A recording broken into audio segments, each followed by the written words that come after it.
নমস্কার, আমি সীমা kitchen with village চ্যানেলে আপনাদের স্বাগত। আজকে আমি আপনাদের সাথে আরও একটা নতুন রেসিপি নিয়ে চলে এসেছি। আজকে পুরীর স্পেশাল খাজা রেসিপি আপনাদের সাথে শেয়ার করব।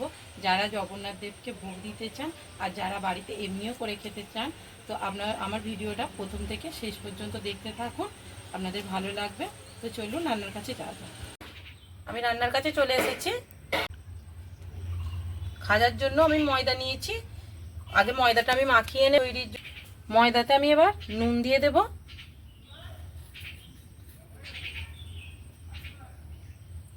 এরপরে আমি ময়ানের জন্য ঘি নিয়েছি, ঘিটাও দিয়ে দেব।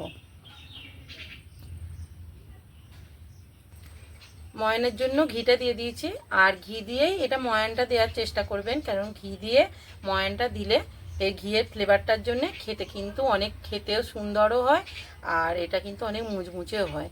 আমি এবার ভালো করে ময়ানটা দিয়ে দেব।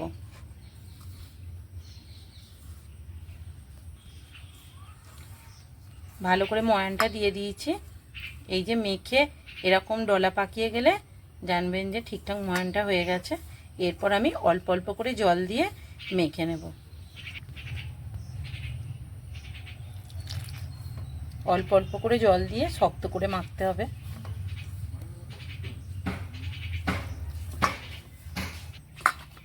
মাখানো হয়ে গেছে ময়দাটা, এরকম শক্ত করেই মাখতে হবে। এখন আমি এটাকে একটু চাপা দিয়ে রেখে দেব। উনুনটা ধরিয়ে নিয়েছি, এবার আমি কড়াইটা বসিয়ে দেব। খাজা তৈরির জন্য যে সিরাপটা লাগবে, এবার আমি চিনির সিরাপটা তৈরি করে নেব। চিনিটা দিয়ে দেবো, এক বাটি চিনিটা দিলাম। এক বাটি জল দিয়ে দেব। দুটো এলাচ ফাটিয়ে দিয়েছি, ওটাও দিয়ে দেব। এদিকে চিনির সিরাটা তৈরি হোক, এর ফাঁকে আমি এগুলো লেচি কেটে নেব।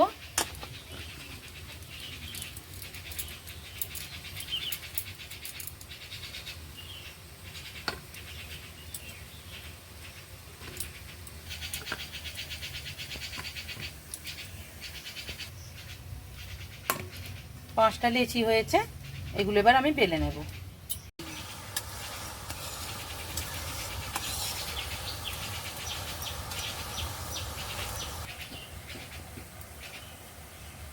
লেচিগুলো আমি এবার বেলে নেব। আর এটা আমি কিন্তু ময়দা ব্যবহার করছি না, এটা কর্নফ্লাওয়ার ব্যবহার করছি। তো আমি কর্নফ্লাওয়ার দিয়ে কিন্তু বেলে নেব। এই যে রুটিগুলো বেলে নিচ্ছি, আর যতটা পারবেন কিন্তু পাতলা করে বেলবেন। এটা কিন্তু পাতলা করে বেলে নিতে হবে একদম। রুটিগুলো এইরকম পাতলা করে বেলে নিতে হবে। এইভাবে আমি সব রুটিগুলো বেলে নেব। শেষ রুটিটাও বেলে নিয়েছি, এটা আর তুলবো না, এটা এতেই থাকবে। ফ্লাওয়ার আর সাদা তেল দিয়ে একটা ব্যাটার তৈরি করে নেব।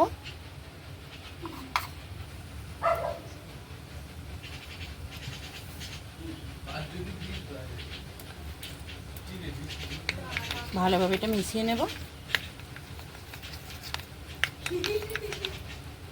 আর একটু দিতে হবে সাদা তেল। সিরাটা তৈরি হয়ে গেছে, চিনির সিরাটা। এবার আমি নামিয়ে নেব। এই ব্যাটারটা যে তৈরি করেছিলাম, এই ব্যাটারটা রুটির ওপরে ভালোভাবে একদম চারিদিকটায় লাগিয়ে দেব। রুটিটা চারি সাইডেই কিন্তু এইভাবে লাগিয়ে নিতে হবে। এরপরে আমি আরও একটা রুটি ওর উপরে চাপিয়ে দেব।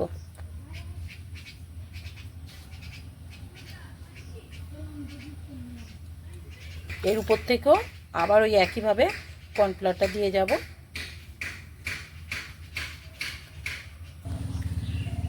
পাঁচটা রুটি পরপর কিন্তু সাজিয়ে নিয়েছি। এরপরে আমি এরকম হালকা হাতে পাকিয়ে পাকিয়ে একটা রোল তৈরি করে নেব।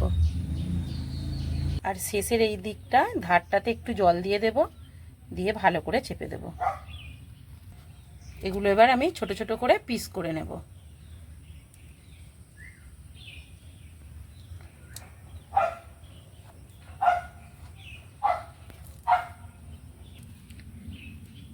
এরকম ছোট ছোট করে পিস করে নেব।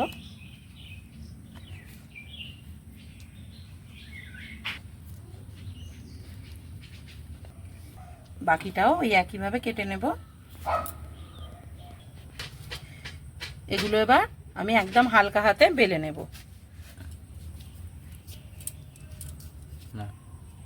এইভাবে সব খাঁজাগুলো বেলে নেব। এইভাবে সব খাঁজাগুলো তৈরি করে নেব। খাঁজাগুলো ভাজার জন্য এবার কড়াইতে সাদা তেল দিয়ে দেব।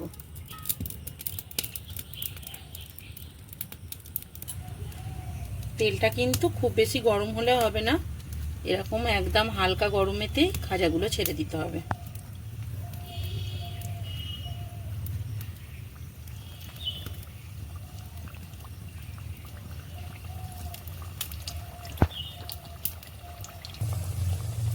একদম হালকা আঁচে কিন্তু এগুলো ভাজতে হবে, নালে কিন্তু খাস্তে হবে না এগুলো, তাই একদম হালকা আঁচেতেই এগুলো ভাজছি। দেখুন উপর থেকে লেয়ারগুলো কি দারুণ ছেড়ে যাচ্ছে একটা একটা করে। আর এই যে একদিকটা হালকা ভাজা হয়ে গেছে, এবার আমি হালকা হাতে উল্টে দেব।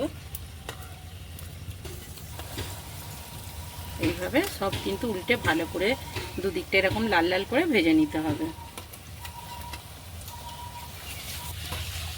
খাজাগুলো এই যে লাল লাল করে ভেজে নিয়েছি, এবার আমি তেল থেকে ছেঁকে তুলে নেব।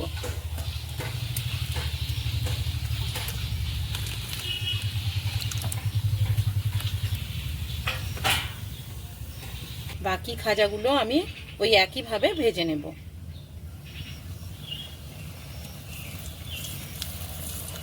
কি খাজাগুলো ভেজে নিয়েছি, তুলে নেব। বা ভেজে তুলে নিয়েছি খাজাগুলো, এবার চিনির শিরার মধ্যে একটা একটা করে ডুবিয়ে দেব।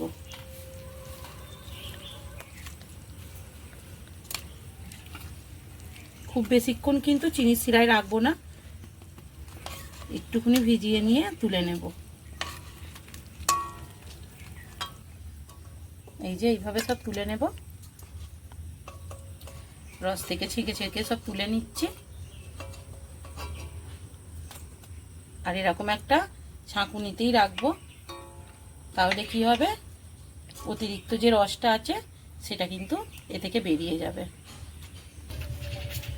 সব খাজাগুলো রস থেকে তুলে নিয়েছি, একটা খাজা আপনাদের ভেঙে দেখাচ্ছি। দেখুন কতটা মুচমুচে হয়েছে, আর ভিতরটা দেখুন একদম রসালো হয়েছে। এই যে ভিতরে সব একদম রস ঢুকে গেছে। আমি একটু খেয়ে বলছি আপনাদেরকে খাজাটা কিরকম হয়েছে। একদম মুচমুচে আর ভিতরটা একদম রসালো হয়েছে, খেতে একদম অসাধারণ হয়েছে। আপনারা চাইলেন কিন্তু বাড়িতে এরকমভাবে অবশ্যই একদিন তৈরি করবেন। ভিডিওটা যদি ভালো লাগে লাইক করবেন, কমেন্ট করবেন, সাবস্ক্রাইব করে আমার পাশে থাকবেন। আপনারা সকলে ভালো থাকবেন, সুস্থ থাকবেন। ভিডিওটা আমি এখানেই শেষ করছি। নমস্কার।